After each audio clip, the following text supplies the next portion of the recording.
여러분 반갑습니다. 자, 이번 시간에는요, 2016년도 2회차 2강 10번부터 진행하겠습니다. 10번, 측정을 위한 척도죠. 척도 네 가지다. 척도가 뭐라겠죠? 사이즈다. 즉, 어떤 사이즈를 갖고 형성하냐? 측정은 재는 거니까 재기 위해서 어떤 사이즈가 필요하냐? 그래서 1, 2, 3, 4가 있는데 명서등비다. 여러분 기억날 겁니다. 명서등비의 사이즈를 갖고 척도가 이루어지더라. 그래서 명명척도 또는 명목척도라고도 해요. 즉 이름의 차이 정보만을 나타내는 척도이다. 예를 들면 운동선수의 등번호 같은 것이다. 그래서 가장 작은 척도죠. 그 다음에는 서열 척도는 무엇이냐? 명명, 이름의 차이 정보 플러스 또 서열, 순서까지도 나타내는 척도를 의미한다. 이렇게 쓰면 되겠고요.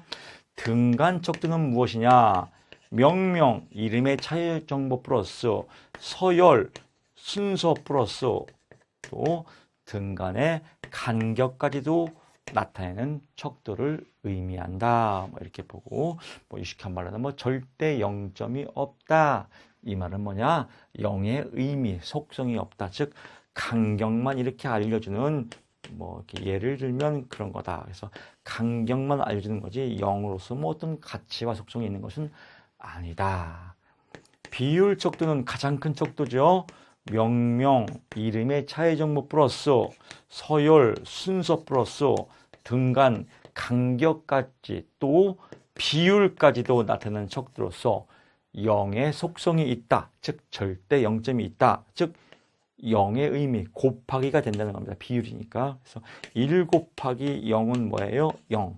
0 때문에 답이 변했다. 그래서 0의 속성이 있다. 이걸 절대 0점이 있다. 이렇게 보는 겁니다. 자, 지으면서 확인해서 한번 가볼게요. 척도의 네 가지는 키워드가 무엇이다? 명서등비다. 명명, 이름의 차이 정보, 서열, 이름의 차이 정보 플러스 순서, 등간, 이름의 차이 정보와 순서와 간격까지도 나타낸다. 또 비율, 이름의 차이 정보, 서열, 순서, 간격 플러스 비율까지도 나타내는 척도를 의미한다. 이렇게 보면 될 것 같고요. 11번 갑니다. 인지정서 행동 아리비티죠. 인지정서 행동 이론에서 A, B, C, D, E, F의 모델과 그 의미를 쓰시오. 이건 하도 많이 나와서 여러분 좀 지겨울 거예요. 이거 다 아시는 분은 그냥 화면 넘기세요. A, 선행사건. 어떠한 선행사건이 이루어지고 B, 이 선행사건 때문에 비합리적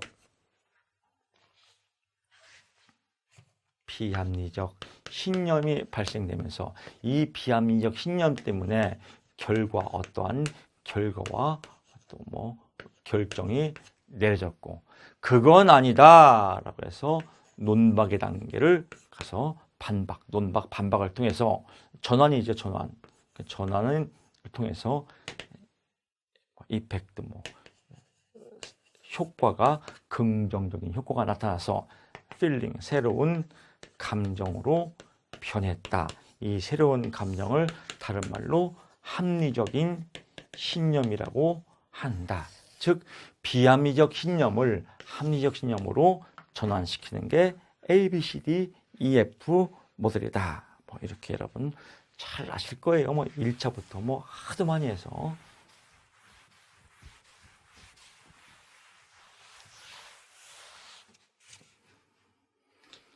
(12번) 갑니다. 검사 재검사를 통해서 신뢰도를 추정할 때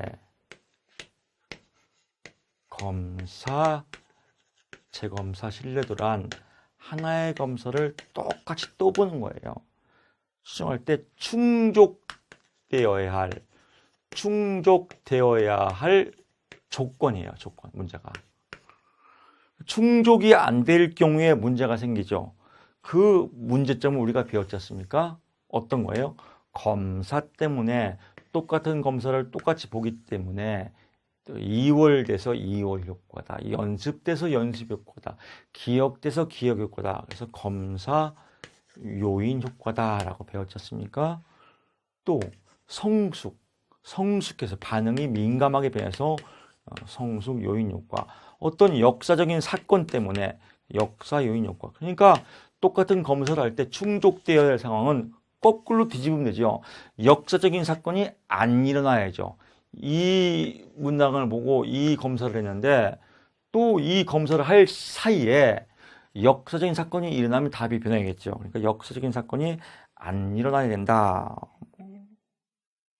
여기서 뭐 3번에 보면 검사 점수에 영향을 미치는 사건이 이루어지지 않아야 된다. 뭐 나와야 되고요. 또 성숙요인 효과. 검사를 받는 사람이 다시 받을 때 감정의 변화나 또 경험적인 것으로 인해서 답이 변하면 안 되겠다. 뭐 이렇게.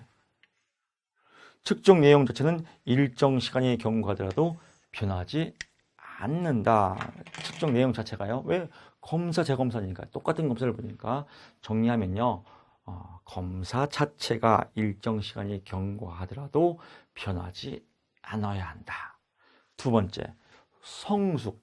또 이 반응 민감도, 반응에 대한 것도 변해서는 안 된다. 어떠한 성숙이나 경험을 통해서 답이 변하면 안 된다. 즉 속성이 똑같아야 된다. 문제도 똑같고 속성도 똑같고 또 중간에 답을 변화시키는 역사적인 요인이 없어야 된다. 이 말입니다. 그래서 검사에 영향을 주는 학습 활동이나 역사적 사건이 없어야 된다. 이게 답이겠죠. 그래서 이것도 큰 어려움이 없는 문제이다.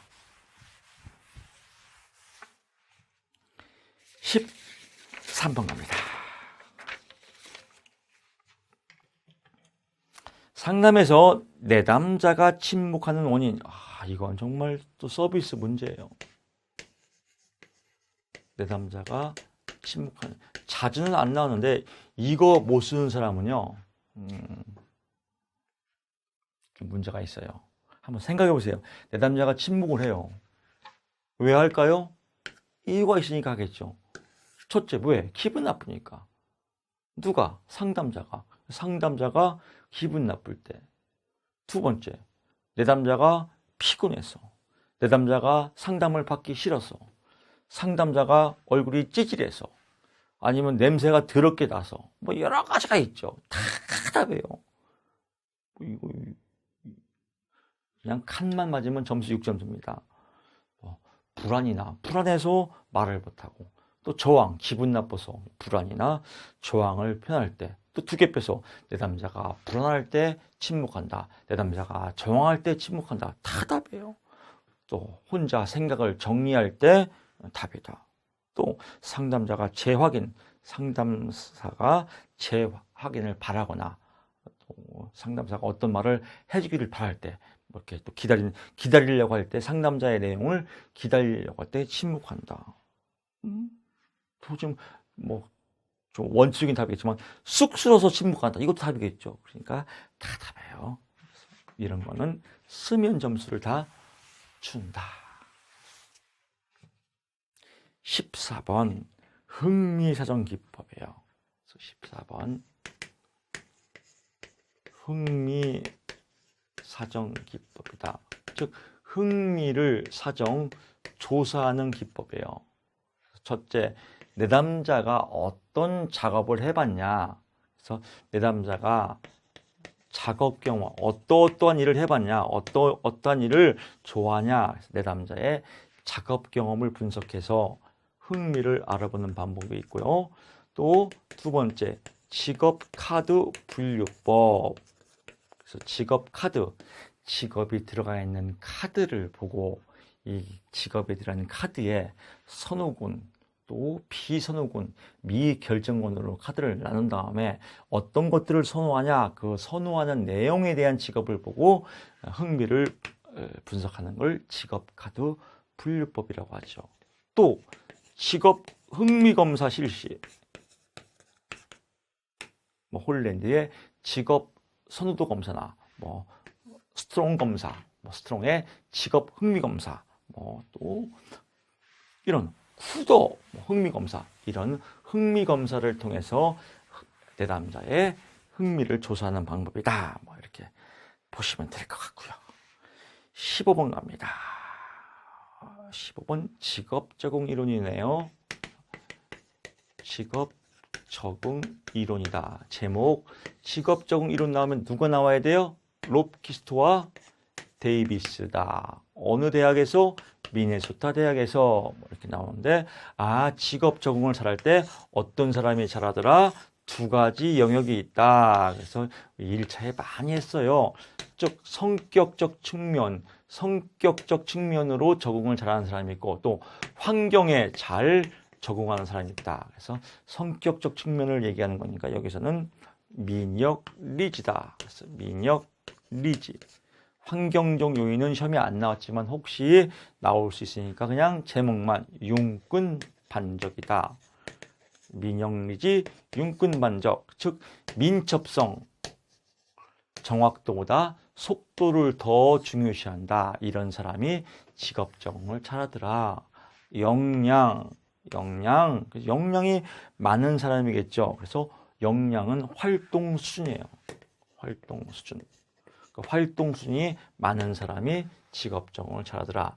리듬, 단일성보다 다양성이 있는 사람이 직업 적응을 잘하더라.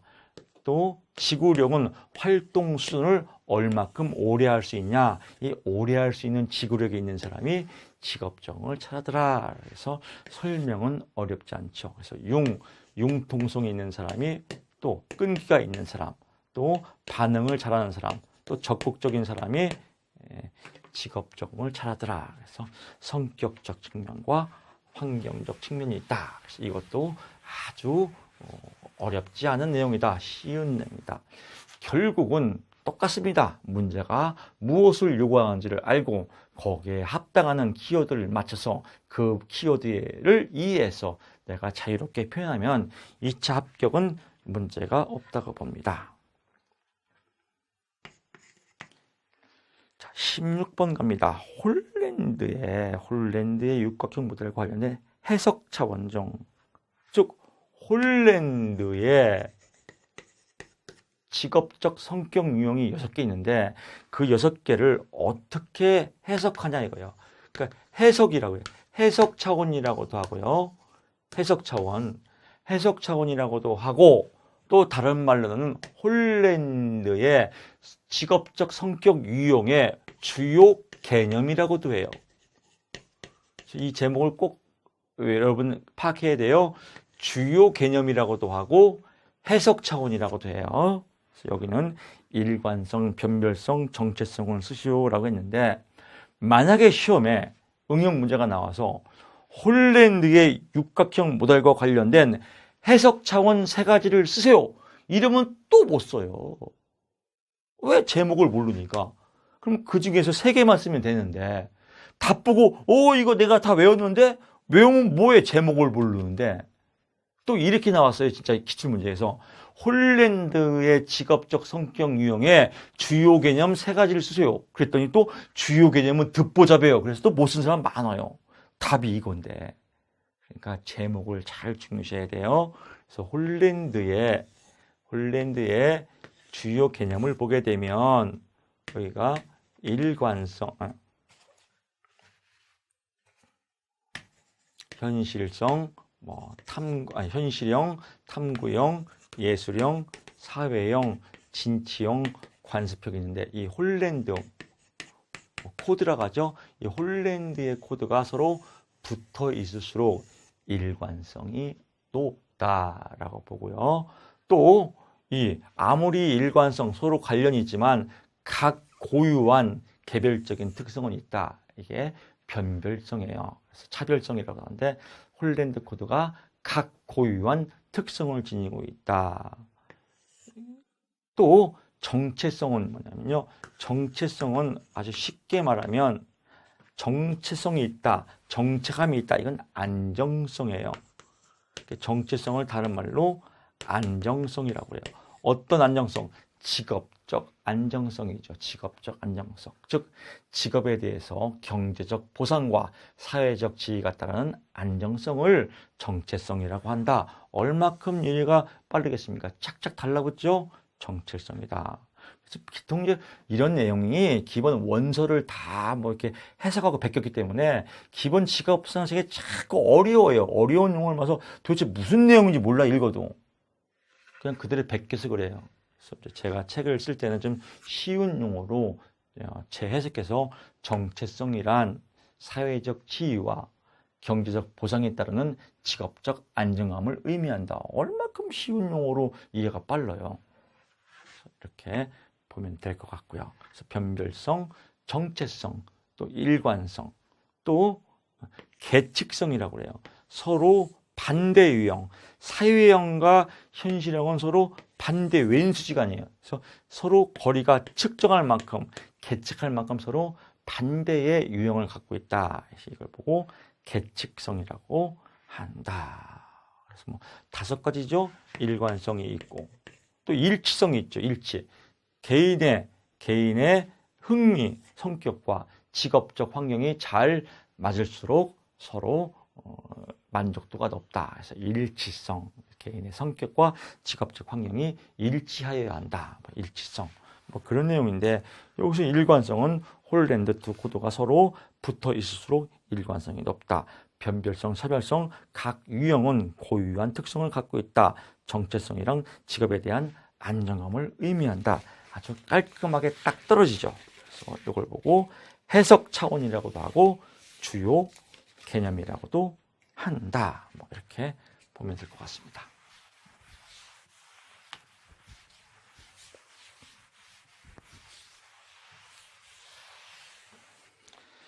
(17번) 갑니다. 직업적 문제네요. 17번. 한국 표준직업분류에서 포괄적 업무예요. 포괄적 업무. 즉 포괄적 업무가 발생했단 말이에요. 이 말은 무슨 말이냐? 내가 중국집에서 근무하는데 조리 업무도 하고 있고 또 바쁘면 배달도 해요. 배달원도 하고 있어요. 그래서 이렇게 2가지 직무를 같이 하는 거를 포괄적 업무예요. 아무리 포괄적 업무를 하더라도 직업은 한 개로 결정하는 거예요. 난 직업이 2개야. 이렇게 하면 배타성에 어긋나는 겁니다. 이럴 때 직업을 분류할 때 첫째 주된 직무 우선 원칙, 무엇을 주로 하냐 이거에 따라서 직업을 결정한다 이 말입니다. 그래서 포괄적 업무의 의미는 한 사람이 2개 이상의 직무를 수행할 때 서로 어떤 것들이 상관성이 높은 주요 직무에 따라서 직업을 분류하는 것을 의미한다. 어떤 걸 주로 하냐 이거죠. 사례를 들어서 사례는 여러 가지죠. 만약에 대학 교수와 의사를 같이 하고 있어요. 현실적으로 많이 하고 있지 않습니까? 종합병원의 의사인데 그 대학에서 또 교수를 같이 겸하고 있어요. 즉 교수 연구 활동이나 강의를 많이 하면 그 사람의 직업은 주된 업무가 교수로 표기가 되었죠. 근데 교수 강의는 그냥 한 학기에 그냥 대충 한 학점 이렇게 그냥 떼우고 주로 의료 진료 행위를 많이 해요. 그럼 그 사람 직업은 의사겠죠. 그렇게 주된 활동이 뭐냐 이렇게 보는 거죠. 저도 마찬가지요. 저도 책을 쓰고 여러 가지 인문학 책도 내고 수험서도 내고 강의도 하고. 만약에 내가 주로 대학에서 강의를 많이 한다. 그럼 직업이 교수겠죠. 근데 내가 주로 책을 많이 쓴다. 그러면 직업이 작가겠죠. 이렇게 여기서 그렇게 보는 겁니다. 주로 어떤 직무를 하고 있냐 이걸 보고 포괄적 업무 시 직업 분류 원칙에서 주된 직무 우선 원칙이라고 한다. 보면 될 것 같습니다. 18번 문제입니다. 아주 굉장히 제일 긴 문항이에요. 한국 표준산업분류에서 한국 표준산업분류에서 산업분류의 결정 방법이에요. 결정 방법. 이걸 외워야 돼. 결정 방법. 한국 표준산업분류 대충 외우고 그냥 여기서 답 쓰라고 하면 세 가지. 오케이. 산투생. 산출분의 특성. 아싸 6점 맞았다. 또 답 보면 울겠죠. 왜? 문제를 안 봐서 그래요. 산투생은 한국 표준산업분류의 분류 기준이고 여기는 분류 기준을 물어보는 게 아니라 결정 방법을 물어보는 거예요. 그래서 제목이 제일 중요하다. 2일차에 많이 나왔지만 이런 거죠. 계절에 따라 산업을 달리하는 경우, 즉 알펜시아가 겨울에는 스키장을 하고 여름에는 펜시장을 할 때 이걸 어떻게 산업을 결정하냐, 이 산업을 결정하는 방법이 뭐냐 이겁니다. 이해가시죠? 그럴 때 제가 늘상 똑같은 비교하지만 동계올림픽에서 제일 재밌는 게 그 릴레이, 계주, 엉덩이 미는 거예요. 그래서 엉덩이를 외워서 밀면 된다. 그래서 엉덩이, 첫째 엉덩이. 계절에 따라 산업을 달리하는 경우에는 조사 대상 기간 중 산출액이 많은 활동으로 결정한다. 어떤 산출액이 많은지. 두 번째, 첫째 엉덩이.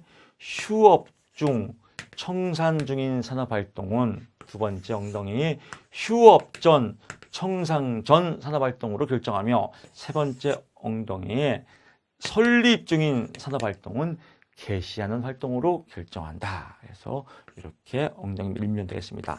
자, 세 번째는요. 생산 단위의 산업활동은 생산 단위는 기업이에요. 생산 단위의 산업활동은 주된 산업활동의 부가가치액으로 결정하며 주된 산업활동의 부가가치액으로 결정하며 부가가치액을 결정하지 못할 시에는 산출액으로 결정한다. 이렇게요. 다시 한번 갈게요. 첫째 엉덩이 생산 단위는 기업, 생산 단위의 산업활동은 즉 기업의 산업활동은 주된 산업활동의 부가가치액으로 결정하며 부가가치액을 결정하지 못할 시에는 산출액을 결정한다. 휴업 중 청산 중인 산업활동은 휴업 전 청산 전 산업활동으로 결정하며 설립 중인 산업활동은 개시하는 활동으로 결정한다. 또 계절에 따라 산업을 달리하는 경우에는 조사 대상 기간 중 산출액이 많은 활동으로 결정한다. 그래서 이렇게 해서 18번 산업 결정 방식까지 모두 마쳤습니다. 이상으로 2016년도 2회 기출문제 해설을 모두 마치겠습니다. 여러분 수고 많았습니다. 고맙습니다.